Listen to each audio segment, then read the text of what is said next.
성도 여러분 안녕하세요. 오늘도 아침 예배에 찾아오신 성도님들을 진심으로 환영합니다. 그리스도인은 세상에 없는 독특한 가마력을 지니고 살아야만 그리스도의 편지로서 살 수 있습니다. 오늘 말씀을 통해서 그 독특한 가마력이 무엇이고 어떤 방법으로 나타낼 수 있는지 배우는 귀한 시간 되시길 간절히 바랍니다. 이제 기도하겠습니다. 하늘에 계신 하나님 아버지, 우리에게 귀한 하루를 선물해 주심에 감사드립니다. 이 시간 하나님의 성품을 배우고 그리스도의 편지로 살기를 간절히 원하오니 성령님 함께 해주시옵소서. 하나님 아버지, 하나님의 성품을 배우다가 자신의 연약함이나 부족함 때문에 낙담 속에 빠지게 되는 것이 아닌 변화시켜 주시는 하나님의 능력을 붙잡도록 인도해 주시옵소서. 오늘 배운 교훈을 마음에 새기며 하나님의 뜻 안에서 생각하고 말하고 행동할 수 있도록 저희를 인도하여 주시길 간절히 원합니다. 이 모든 말씀 예수 그리스도의 이름으로 기도드립니다. 아멘. 오늘 저희가 함께 묵상할 제목은 저항할 수 없는 감화입니다. 이제 목사님께서 교제를 통해서 권면의 말씀을 전해주시겠습니다. 안녕하십니까 성도 여러분. 오늘도 우리는 주께서 주시는 중요한 말씀을 좀 나누려고 합니다. 성도 여러분, 그리스도인에게는 감화력이 있어야 합니다. 소금이 맛을 잃으면 아무 소용이 없는 것처럼 그리스도인에게 세상에 없는 그 독특한 감화력이 있어야 하는 것입니다. 자, 어떻게 하면 우리에게서 영적인 감화력이 나오게 될까요? 오늘은 이 문제를 좀 묵상해 보려고 합니다. 오늘 본문 성경절은 골로새 3장 12절입니다. 그러므로 너희는 하나님의 택하신 거룩하고 사랑하신 자처럼 긍휼과 자비와 겸손과 온유와 오래 참음을 입있고. 자, 바울은 성도들에게 긍휼과 자비와 겸손과 온유와 오래 참음과 같은 분위기가 흘러나와야 한다고 지금 말하고 있는 것입니다. 바울의 이 말씀을 따르려면 어떻게 해야 될까요? 우리가 오늘부터 긍휼과 자비와 겸손과 오래 참는 이런 연습을 열심히 해야 될까요? 물론 연습하면 어느 정도는 개선이 됩니다.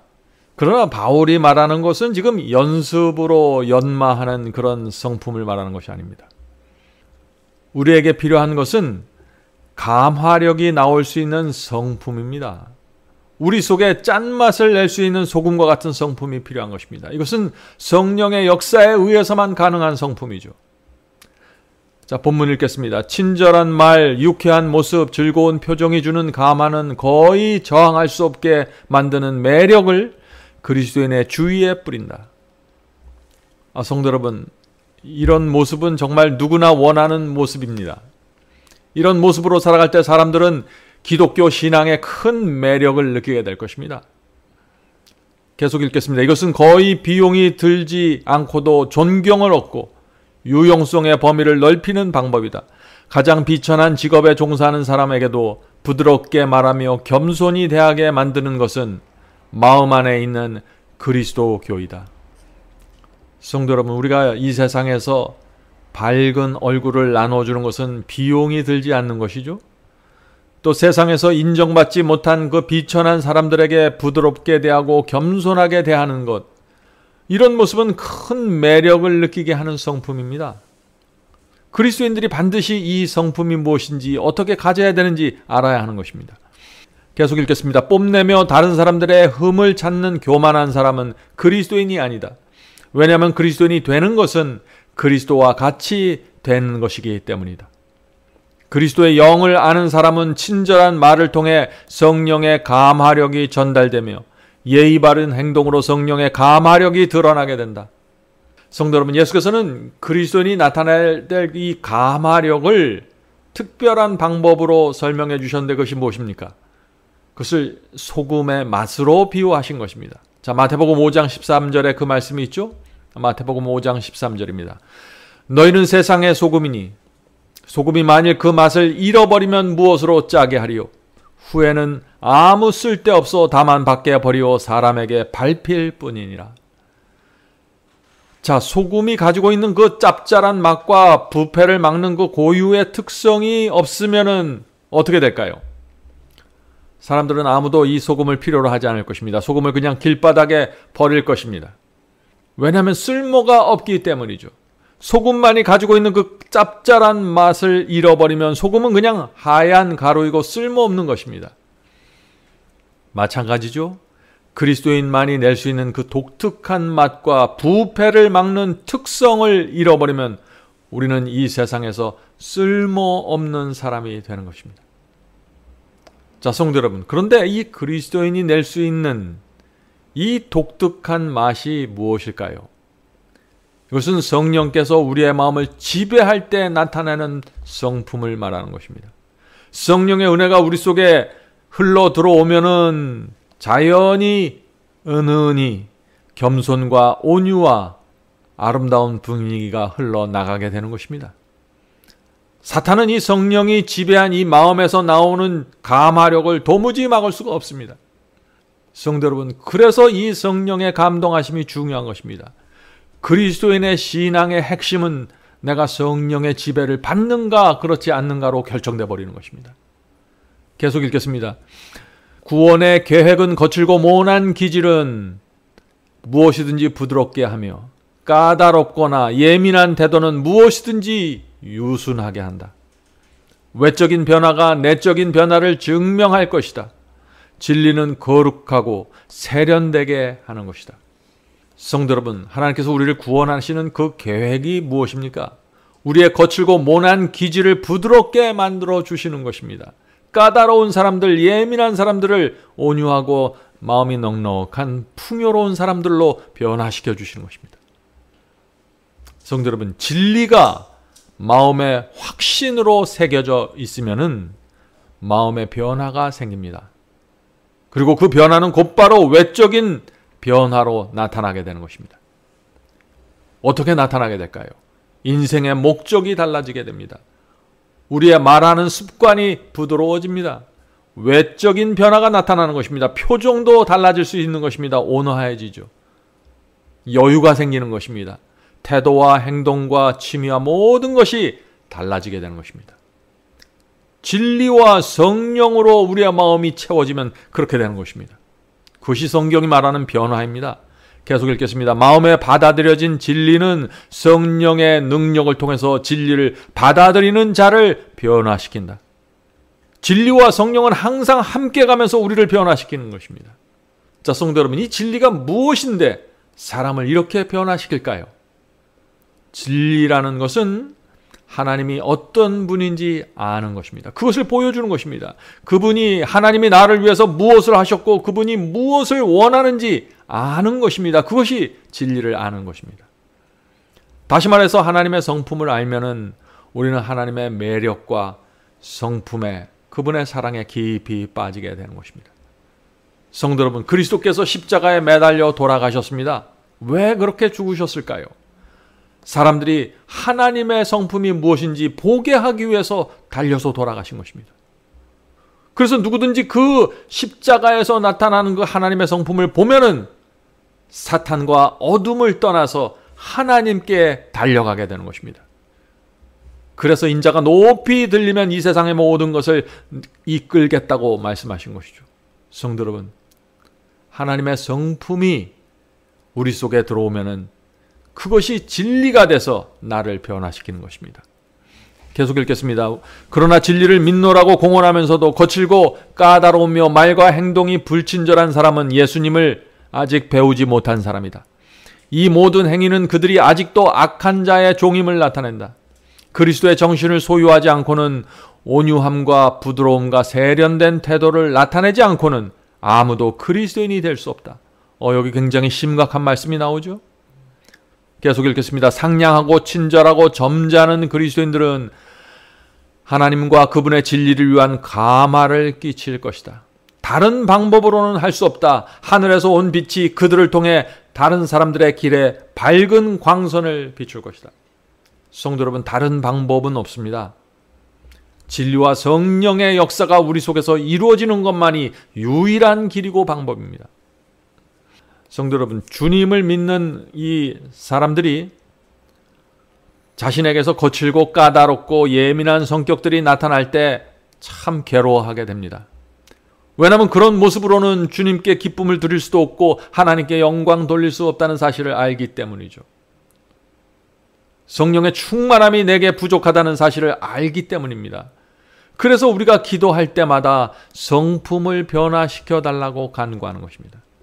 성품을 변화시켜 달라고 간구하는 것은, 다시 말해서 그것은 성령을 초청하는 것입니다. 성령께서 내 속에 들어와서 나를 지배해 달라고 간구하는 것입니다. 예수께서는 하나님께 영광 돌리는 방법에 대해서 분명히 말씀하셨습니다. 자, 그 말씀이 마태복음 5장에 있죠. 마태복음 5장 13절부터 16절입니다. 마태복음 5장 13절부터 16절. 너희는 세상의 소금이니 소금이 만일 그 맛을 잃으면 무엇으로 짜게 하리요? 후에는 아무 쓸데없어 다만 밖에 버리어 사람에게 밟힐 뿐이니라. 너희는 세상의 빛이라. 이같이 너희 빛을 사람 앞에 비추게 하여 저희로 너희 착한 행실을 보고 하늘에 계신 너희 아버지께 영광을 돌리게 하라. 성도 여러분, 예수께서 왜 우리에게 소금이 되라고 하셨습니까? 소금이 되어야만 착한 행실이 나오고 하나님께 영광을 돌릴 수 있기 때문입니다. 우리 스스로 소금이 될 수 없습니다. 하나님께서 우리를 소금의 특징을 갖고 있는 사람으로 변화시켜 주셔야 하는 것입니다. 자, 소금에는 두 가지 특징이 있죠. 첫 번째 특징은 짠맛입니다. 아무리 좋은 재료를 요리를 해도 소금이 들어가지 않으면 소용이 없죠. 소금이 들어가야만 짠맛이 나면서 그 음식의 맛이 살아나는 것입니다. 우리 그리스도인들도 마찬가지입니다. 이 소금의 특성이 소금 같은 성품이 우리 속에 새겨져야만 그리스도인의 맛을 낼 수 있다는 것입니다. 예수께서 우리에게 소금이 되라고 하신 것은 우리도 분명한 맛을 내는 그리스도인이 되어야 한다는 뜻입니다. 성도 여러분, 분명한 맛을 내야 합니다. 사람들이 그래야 우리가 믿는 신앙에 대해서 매력을 느낄 수 있게 되는 것입니다. 자, 소금의 두 번째 특징이 무엇입니까? 그것은 부패를 막는 것이죠. 소금이 들어가면 썩지 않고 오래 저장할 수 있는 것입니다. 성도 여러분, 이것이 우리가 소금의 특징을 받아들여야 하는 중요한 이유입니다. 우리 속에 죄와 부패를 막는 성질이 있어야 하는 것입니다. 만약 소금이 짜지도 않고 부패를 막지도 못하면 어떻게 될까요? 그건 아무리 하얀 가루일지라도 아무 소용이 없는 것입니다. 우리 그리스도인도 마찬가지입니다. 아무리 교회 오래 다니고 성경을 여러 번 읽었다고 할지라도 내 속에 소금의 맛이 없고 소금의 성질이 없으면 아무것도 아닙니다. 우리는 주님께 나가 소금의 맛을 달라고, 소금의 그 부패를 막는 성질을 달라고 간구해야 하는 것입니다. 가끔 사람들과 만나서 이야기를 하면 어떤 분들에게는 전혀 소금의 짠맛이 느껴지지 않습니다. 교회를 다닌 지 굉장히 오래된 분인데 소금의 맛이 느껴지지 않아요. 그리스도인이 가지고 있어야 될 그 독특한 맛이, 특별함이 느껴지지 않는 것입니다.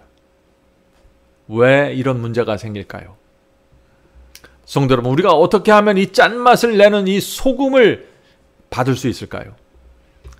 우리의 죄된 육체 속에는, 본성 속에는 이 짠맛을 내고 부패를 방지하는 이 소금의 특징이 없습니다.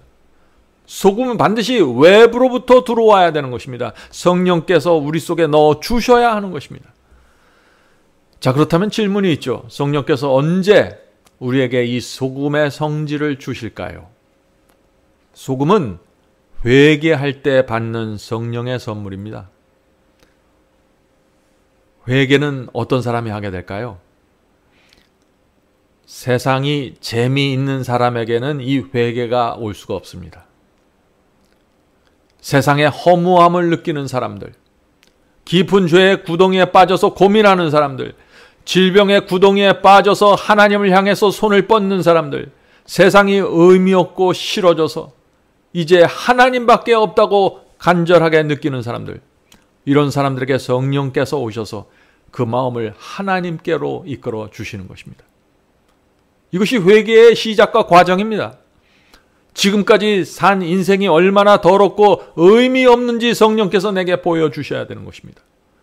죄를 싫어하게 됩니다. 그래서 이 성령의 역사 속에서 회개의 경험 속에 들어가면 죄를 싫어하고 순결함을 사모하게 됩니다. 붙잡고 있던 이 죄와 세속을 유치하게 내려다보면서 주님께 바치게 되는 것입니다. 내 생애를 주님께 드리게 되는 것입니다. 그리고 십자가를 지고 주님을 따르기로 결정하게 되는 것입니다. 이것이 회개의 시작과 과정이고 그 경험입니다. 성령의 역사를 통해서 우리의 경험이 여기까지 오면 우리의 성품 속에 소금의 성질이 나타나게 되는 것입니다. 자, 계속 읽겠습니다. 오늘 마지막 본문이죠. 우리가 하는 말 곧 우리의 매일의 품행은 나무에 달리는 열매이다. 과일이 시고 맛이 없다면 이는 그 나무의 연한 뿌리들이 순수한 근원에서 영양분을 빨아들이지 않기 때문이다. 우리의 애정이 구주와 조화된다면, 우리의 품성이 온유하고 겸손하다면 우리의 삶이 그리스도와 함께 하나님 안에 감추어져 있음을 증거하는 것이다. 그리하여 우리는 뒤로 환한 길을 남기게 될 것이다. 자, 우리의 성품이 어떠한가에 따라서 우리가 하나님 안에 감추어져 있는지 없는지가 나타나는 증거라 하는 것입니다. 성품은 그렇게 중요한 것입니다. 우리를 바라보는 자들은 우리가 예수님과 함께 있었으며 그분에게서 배운 사실을 알게 될 것이다. 성도 여러분, 회개하면은 그저 죄만 탕감받고 천국 가는 것이 아닙니다. 회개하면 하늘에서 죄의 기록만 지워지는 것이 아닙니다. 회개하면은 내 속에 실제적인 변화가 생기는 것입니다. 왜냐하면 이 회개를 통해서 성령께서 내게 역사하셔서 소금의 맛을 만들어 주시기 때문이죠. 자, 이 회개하면 어떤 변화가 생길까요? 지옥으로 갈 수밖에 없는 나를 구해 주신 하나님께 진심으로 감사하고 충성을 바치게 되는 것입니다. 그런 소원을 갖게 되는 것입니다. 주님께 기쁨을 드리고 싶은 소원이 간절하게 나오는 것입니다. 내 생애 속에 반드시 주께서 내게 원하는 목적을 이루고 싶다는 간절한 소원 말이죠. 비록 우리가 우리 자신에 대해서는 부족하고 연약하다고 느끼지만 우리 마음속에서 그런 충동과 거룩한 충동과 소원이 계속해서 올라오는 것입니다. 누구에게요? 회개한 사람에게 말이죠. 우리의 마음속에 이런 소원이 있으면 성령께서 우리의 마음을 변화시켜 주시고 새 마음을 주시는 것입니다. 새로운 동기와 새로운 계획과 새로운 목적을 갖고 살아가게 해주시는 것입니다. 마음에 소금이 뿌려진 것입니다. 그런 사람은 소금의 맛을 내면서 영적인 감화력을 나타나게 될 것입니다. 성도 여러분, 오늘도 성령께서 주시는 이 소금의 마음을 받아들이고 간직하면서 살게 되길 간절히 바랍니다. 자, 이제 기도하겠습니다. 하늘에 계신 아버지, 저희가 오랫동안 주님을 믿었지만은 소금의 맛이 부족합니다. 주여, 이 시간에 모여서 기도하는 성도들에게 특별히 성령께서 역사하여 주셔서 소금의 맛을 낼 수 있도록 저희의 마음을 붙잡아 주시옵소서. 저에게 필요한 것이 무엇이고 내려놓아야 될 죄가 무엇인지 우리의 삶의 문제가 무엇인지 보여주시고 가르쳐 주셔서 우리가 간절한 마음으로 주 앞에 나갈 수 있도록 도와주시옵소서. 진심으로 회개하고 새로운 생애가 시작될 수 있도록 도와주시옵소서. 소금의 맛이 그립습니다. 주여, 저희 성품 속에 저희의 마음에 소금을 뿌려주셔서 친절하고 온유하고 겸손한 그리스도인으로 살아갈 수 있도록 역사해 주시옵소서. 하늘에 계신 아버지, 오늘 함께 예배드리는 성도들에게 특별하게 함께하여 주셔서 오랫동안 믿었지만 얻지 못했던 그 의의 경험이 무엇인지 깨닫게 해주시고 그 경험으로 간절하게 들어가고 싶은 소원을 허락해 주시옵소서. 이 모든 말씀 예수님의 이름으로 간절히 기도드립니다. 아멘.